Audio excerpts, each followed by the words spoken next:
Every day, so many cars are manufactured that it's almost overwhelming.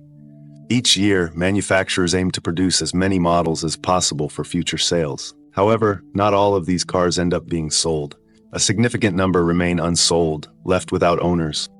In this video, you'll find out what happens to cars that don't get purchased. Automakers produce vehicles on assembly lines in massive quantities. These cars are then distributed to dealers in the countries that ordered them. But after a year, some of these vehicles remain unsold at the dealerships. What happens to them then? The answer is simple. Prices are lowered, and the cars are put back on the market. Last year's models, still brand new, are sold with discounts of 20–30%.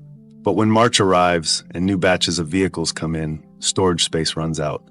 By May, selling last year's cars becomes impractical. While stores might manage, regional dealerships face larger issues.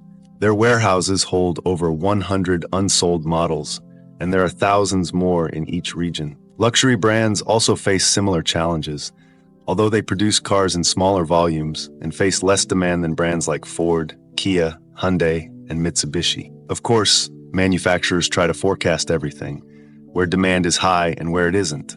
For example, Kia Sportage is a bestseller in some markets, but in China, it's unpopular due to its design. Inflation or other economic factors can also halt sales entirely in certain regions. Due to all these factors, a massive amount of unsold vehicles accumulates, brand new, never driven, but unwanted. Naturally, no one is willing to give them away for free. This brings about another option. If prices are drastically reduced, people will stop buying new cars at full price. Giving them away isn't a solution either, as everyone would pretend to be in need and wait for handouts.